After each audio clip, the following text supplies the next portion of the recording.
Well, great. Now we have another thing to deal with.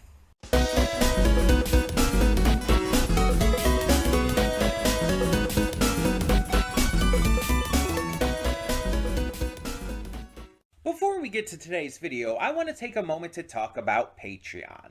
That's right, we are on Patreon now, and we have a bunch of tiers with a bunch of great rewards.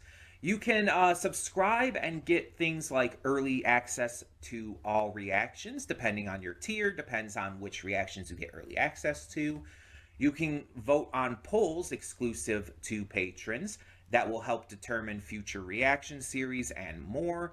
You will get to just have various choices in terms of like getting to choose future reactions I react to, getting to choose first impressions I check out, all kinds of different rewards, and possibly more coming in the future. We're still new at this. We're still figuring things out. It's a process. It's a process. But we have multiple tiers, so whatever you would be able to donate, if you're able and willing to donate, is appreciated. It helps me out, it helps the channel out, it helps us grow. It's going to help just, standardly. It's just something new to check out. Plus, if you like getting the reactions early, that's also a plus. But it is optional. If you're unable to do it, that's completely fine. All reactions will come to YouTube just a little bit later, a week later or so. So that all being said, thank you as always so much, and let's get on with today's video. And with that being said, hey everyone, welcome to Princess of Gay. I'm your host Connie, and today we are here with my blind reaction to Hell's Paradise Season 2, Episode 4? I don't know, because this site, the site I get these episodes from, does the stupid thing where it labels the episodes as, like, this episode, for example, is labeled as episode 17 rather than season 2 episode 4. I believe it. Let me just make sure here. I want to be sure. And I hate that. I hate it when they do that. And I think it's episode 3 actually. No, it's episode 4. It's episode 4. Yeah. Okay.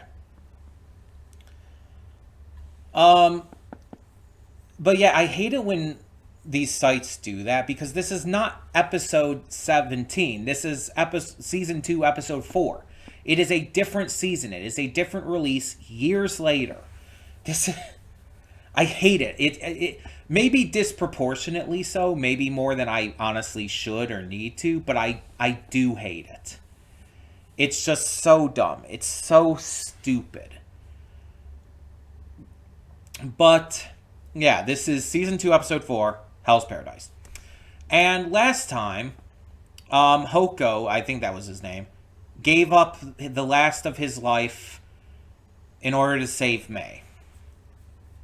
And it was this really sad, really emotional, really, like, powerful scene that brought me to tears. It did. And yeah, it's just, it shows, like, how much depth these characters had, even for characters as relatively minor comparatively. I guess May is more of a major character, but Hoko is a very minor character comparative to most of the others here.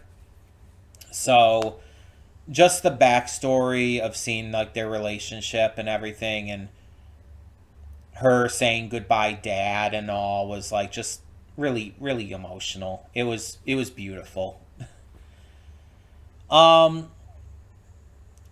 May is, saved and everything. She's back, so that's good. We also found out that May was was one of the first of the, oh my god, my mind is blanking on a lot of things right now. Oh my god. Tencent. I was, like, on the verge of looking it up, too. May was one of the first 2 Tencent, along with the purple-haired guy, whose name I can't remember. I'm not going to look it up right now. I think it was, like, Ray something or something like that. But they were the first 2 created by the Hermit, who was a former emperor of Japan, apparently. And he came to this island with a bunch of people sometime in the past. To the outsiders, it just seemed like he disappeared. Um, and he created like this new society. He started like manipulating the Tao of everybody and like fusing them with animals, which is how he got all these weird ass mystical creatures. It also explains why there seems to be multiple religious ideals kind of mixed on this island. He kind of blended them together for his own sake. And yeah, he created the first two Tensen, and then the others were kind of like their younger siblings from there. But May was like, I think, imperfect or something like that. And it was because the other original one, raped her. And like horrifically disfigured her Tao and shit. Basically just fucked her up. Just physically and internally fucked her up. Because he became, I guess, psychotic to some degree. So that's fun to find out. I mean, we already knew she was assaulted. We already knew about that from season 1. Doesn't make it any better, like, finding out more details about it here. But still. I still, like, enjoy the lore, as dark and horrific as it can be.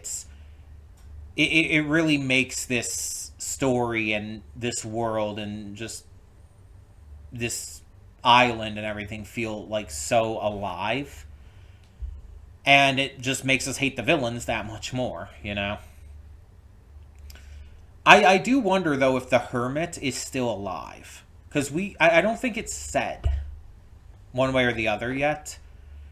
We just know the Tencent are kind of currently in charge of everything. The Hermit could technically still be alive, though. I'm very curious to learn more about this. And speaking of the psychotic asshole who, raped May, he currently tries to do the same to Chobei, but Chobei Uno reverses that shit and gets on top. And it's like, you know what? I'm gonna fuck you. I know I can't run.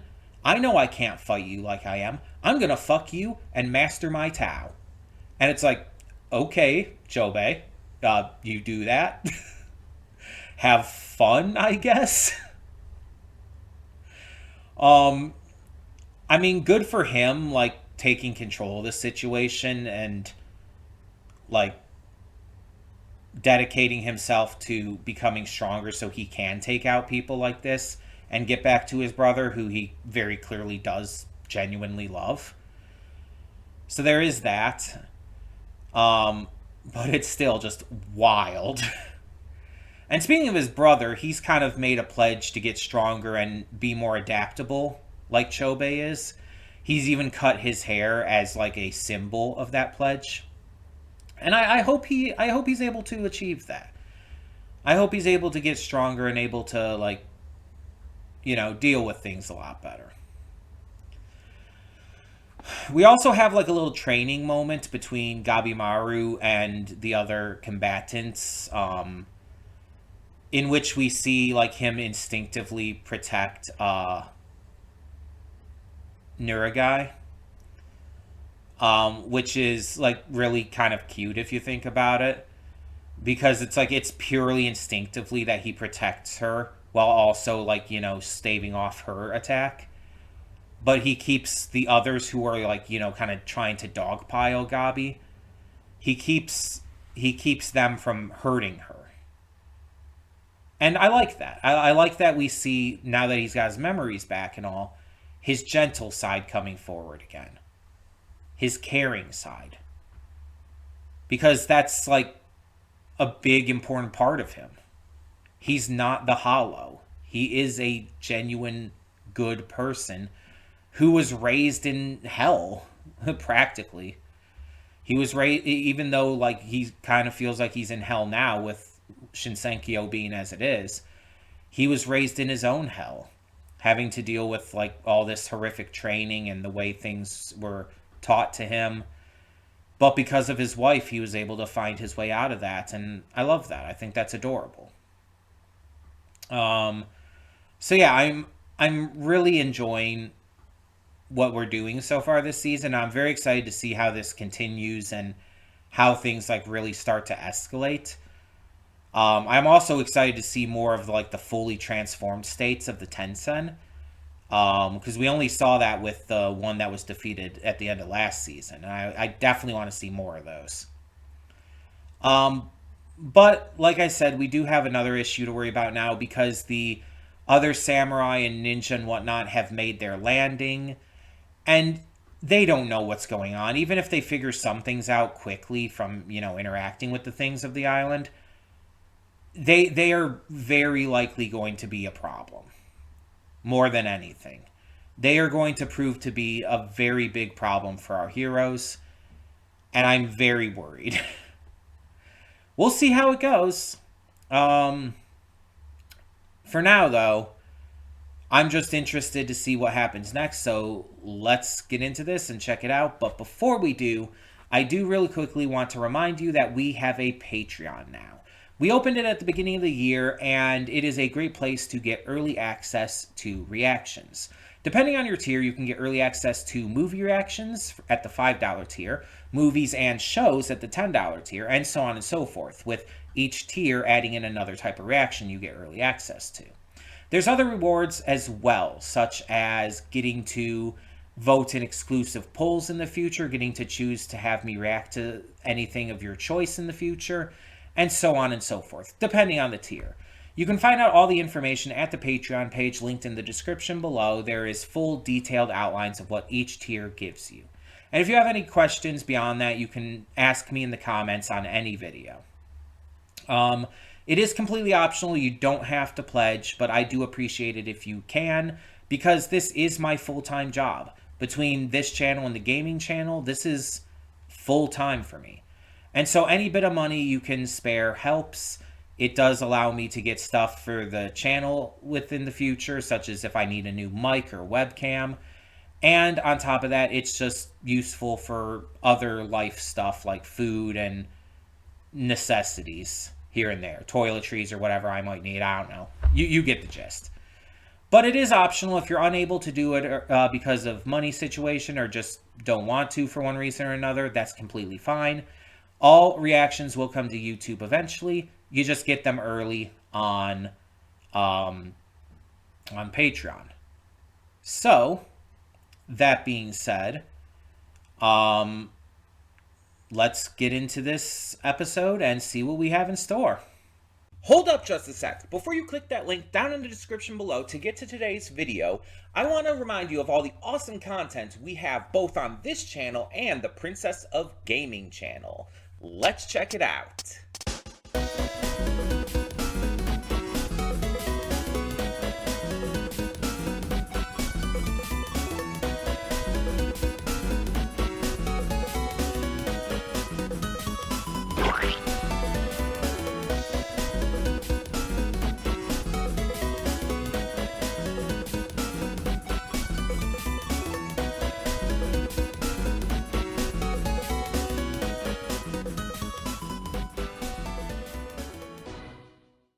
Welcome to the Afterthoughts, and we'll begin with spoilers in 3, 2, 1, now. So, we got, like, an episode almost entirely focusing, well, actually pretty much entirely focusing on our new antagonistic force coming in. We got Yamada Isaimon Shugen, a very by-the-books, very law-abiding Asaimon who was orphaned as a kid because of, a criminal killing his parents. And Aizen put him on the right path of, like, putting that anger aside, but we see here in this episode that he's kind of heading down that again. However, we also see that he is, again, very by the books and very, like, rule-abiding. And it's to such a degree that he believes that all criminals and anyone, like, connected to them are evil. He sees the world in a very black and white way, but genuinely believes that he is doing good. And not in a way to where, like, oh, all bad people think that they're doing good. No, he genuinely thinks he's helping make it safer for people and genuinely wants people to be happy and safe. And he even cries for the people he kills. He even sheds tears because he wishes that they could have been good, and that he even says, like, if you're born again in the next life, I hope you're born as a good person.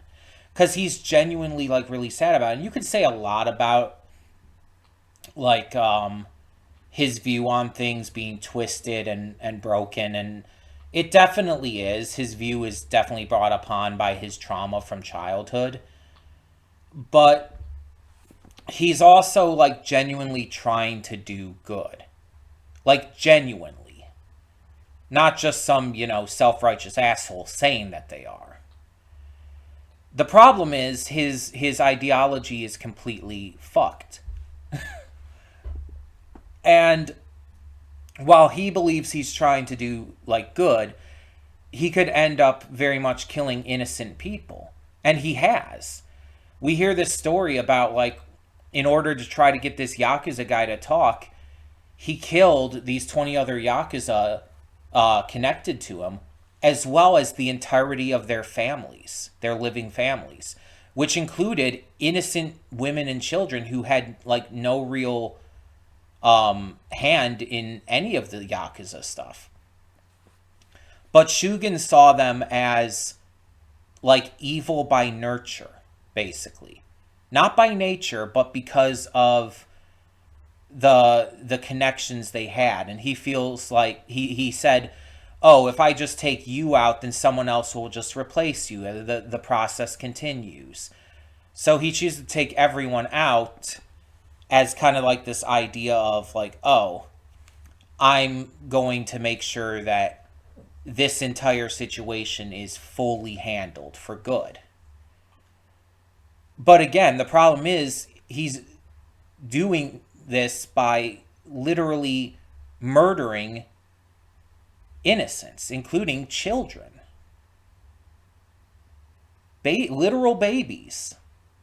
He's violently murdering. And he's crying while doing it. And you could see this as, like, almost psychopathy.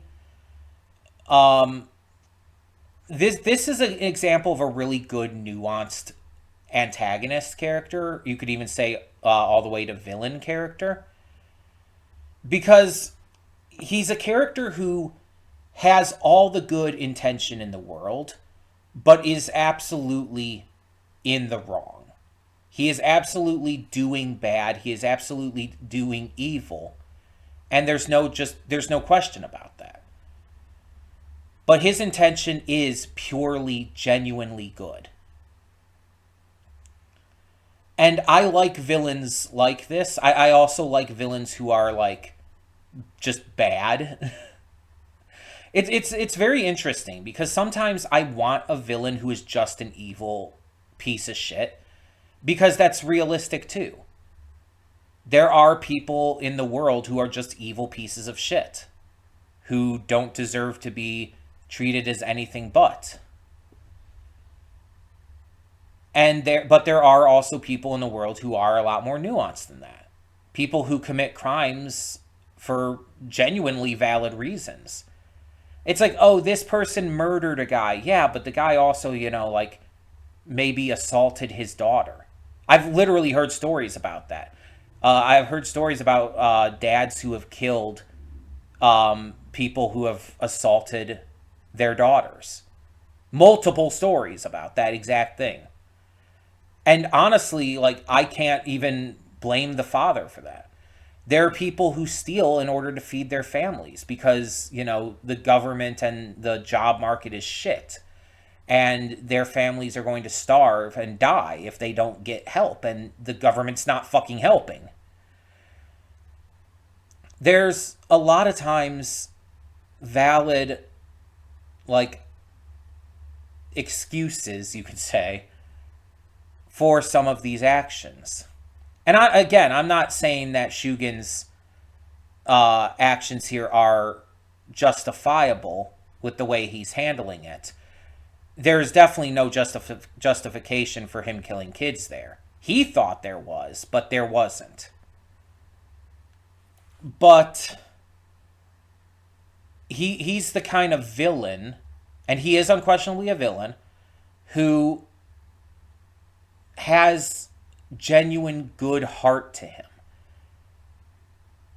And I do like to see these nuanced type of villains as well.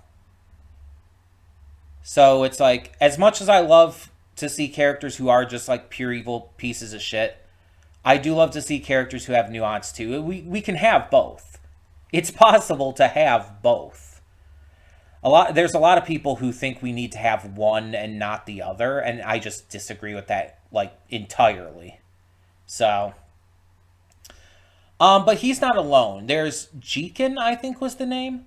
And this guy is kind of lazy. We don't entirely know what he can do yet. But he is Shugen's elder.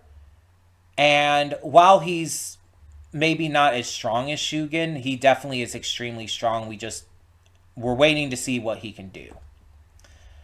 And then we have these two other characters. I have their names up here. Let me check them just to be safe, though. Kiyomaru and Isuzu. So Kiyomaru is this kid who looks like he's probably, I don't know, 12, 13 years old. And he's like, I'm not going to say sassy, but very self-assured, and he hates being looked down on because of his age and because he's not a ranked member of the Asaimon. We see his skill, and he's obviously very zippy, very quick, because of his size and, energy as a kid. But he's also very skilled with the sword as well. Despite being unranked, he is very strong. And Isuzu is big lady. she big. She's definitely in her early 20s. You could tell by her like physical features. And she's very kind and gentle and soft, except when she actually locks in, and in that case she becomes an absolute beast. Locking the hilts of her swords together, Darth Maul style, to create like a double-ended katana, which is wild for a number of reasons. But on top of that, like, she's just an absolute like monster when locked in. I kind of love that. I kind of love that. We also have a big group of the shinobi who are there technically serving under the Asaimon, but they have a very specific mission from their boss, their leader, that they are trying to achieve. And that is to kill Gabimaru. However, they are ninja, and their entire idea is that they are excessively loyal. And they showcase this in the most demented fucking way possible. The leader of them tells the Asaimon, it's like, we are here to serve, and we are currently serving you in this mission. So if you want us to prove our loyalty, just point one of us out and we'll like kill them. No question asked, no hesitation. And this 12-year-old little shit points at him and says, "You then." And dude is like, "All right, bet." And just stabs himself in the fucking throat in the most horrifically gruesome manner, twisting it around and making very fucking sure he dies. He just commits suicide just like that. And his, I guess, second in command, this female ninja, this, I guess, Kunoichi. But she's not really a Kunoichi. Not in the same way that Yuzuriha is. But she takes over. And we make a big statement when they're on the beach that the ninja themselves are not like individually as strong as any of the Asaimon, but it's about their numbers. Their numbers are what makes them strong, and they use that to their advantage, which makes sense. But yeah, they were sent to the island by their master to kill Gabimaru, which, yeah, I mean, also makes sense. This is gonna be crazy. I don't know what she just started barking about. But yeah, this entire episode focused on this group and showing what they could do, showing them interacting with the monsters of this island and killing them pretty easily. But also seeing Shugen, I don't know what her deal is. Also seeing Shugen mourn Aizen's death and everything, and even give him a proper send-off, which was very nice. Very, very respectful. But yeah, just really crazy episode that set a lot of that up. The only time we got with our main group really was seeing them like preparing to split up into two groups after like talking about the situation they're in. And while it seems like some of them might end up leaving the group at first, they all do decide to work together because it's just advantageous for them to do so. And so, I apologize for her. I don't know what she's gurring at. But they all end up joining Shion in the cave, and it's like, yeah, they're going to all work together because it's advantageous. I'm interested to see how the teams split up, because they're going to split up into a team that's working to get the elixir. Obviously, Gabi and Sagi are going to be on that team. And then there's going to be a team that goes to try and secure their escape route. And Yuzuriha, we know, is going to be on that team. If I had to guess, let me make sure I get all of them here. Let me mute this. Let me go back to this real quick. I want to make sure I get everyone here. Okay. So if I had to guess, here is how I would imagine the teams are going to be split up. The team that is going to secure the escape route, Nuragai 100%. That's not even a debate. Nuragai is going to be there. I would say that Mei will probably be on that. No, I think Mei has to be on the Elixir team because of her knowledge. So Nuragai, the medical Asaimon guy, I can't remember his name. It's Se2, but I can't remember him. The blondie. He's probably going to be on the securing an escape route team. Yuzuriha, obviously. And then probably I would wager Shion as well. And so then the team that's going to go after the elixir then would be Gabi, Sagi, Mei, Blade Dragon, and Chobei's brother, whose name I can't remember right now. So it's kind of uneven no matter what. There's going to be a team of 4 and a team of 5, but I think that's probably how it's going to be split up. And speaking of Chobei, we got almost nothing of him in this episode, but we did see he's getting, I don't know, inducted by the Tencent or something. Like, they're, like, one of using him. You know, one of us. All because he fucked Rien, who's by the name, I remembered Rien's name. And so he's, like, being inducted as one of them or something. That would be fascinating if Chobei were somehow able to become a Tencent, if that's how that worked. I'm very curious about how this is going to go. I'm very curious. And I wanted to look up, like, the Cabbage Head's voice, but I don't know what to look up for him. Hell's Paradise Cabbage Head? I don't know, like, it never said a name or anything for him. No, not Roku Roda. Why is it giving me Roku Roda? Because I swear I recognized his voice. But I don't think I have any way to, like, know what to call him. He wasn't one of the Tencent. He was, like, below the Tencent. All I'm seeing on Wikipedia for the Shinsenkyo characters, though, is the Tencent, Mei, and Hoko.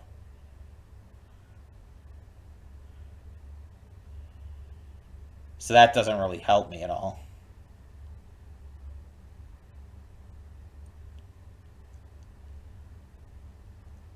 I'm not finding any. I doubt it, but I could look in the credits real quick here. Credits for these usually don't actually tell us much Yeah, it's not like showing any listing for names. And I could try one more thing here. Hell's Paradise, Season 2, Episode 4 credits. Because sometimes you can find specific episode credits, so... Okay, here's cast and crew on Rotten Tomatoes. Let me check that. There's Gabimaru, Sagari, Fuchi. Fuchi's the blondie. Shion, Senta, Toma, Aizen, Nurugai, blah, blah, blah, blah, blah. Tenza. Now this is like just showing a base set of characters. This actually isn't like a good cast listing for the episode specifically. So let me check the IMDb.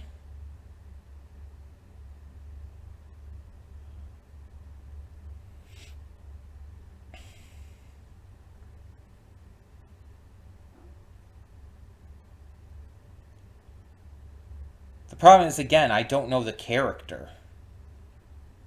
I don't know the character's name. It might be... The actor might be Junichi Suwabe, who was like Aizawa in My Hero and stuff. Maybe. But it's just, it's hard to tell. It's like I don't know the name, so...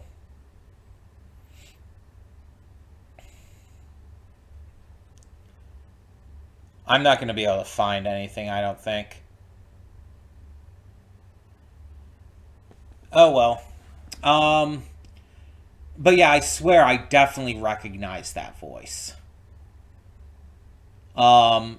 Which doesn't always happen too often, but when I recognize a voice, I recognize a voice.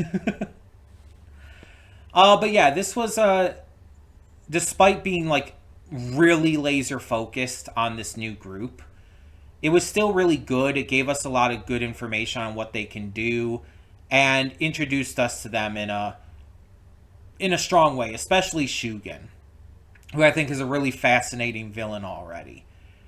I don't think that he's going to be able to be turned over to our side, so I definitely think he's going to die. The other two, the other three, Jiken, I have no fucking clue. I like the other was saying, I can't get a read on him. And then the kid, the 12-year-old, don't know. I could see that one going either way. Big lady, though, I could see her turning to our side. I could see that. But Shugen absolutely won't be, and so I think he is going to die. I'm very curious as to how that's going to happen, but... Like, who's going to kill him? Is it going to have to be Gabi? I mean, I don't know. There's a lot to factor into that. But I'm very curious, so... Obviously, we're going to continue as we do and find out at some point. But let me know in the comments below what you thought of this episode. No spoilers, as always, please. And for now, I'm Connie, and I'm signing off. See y'all next time.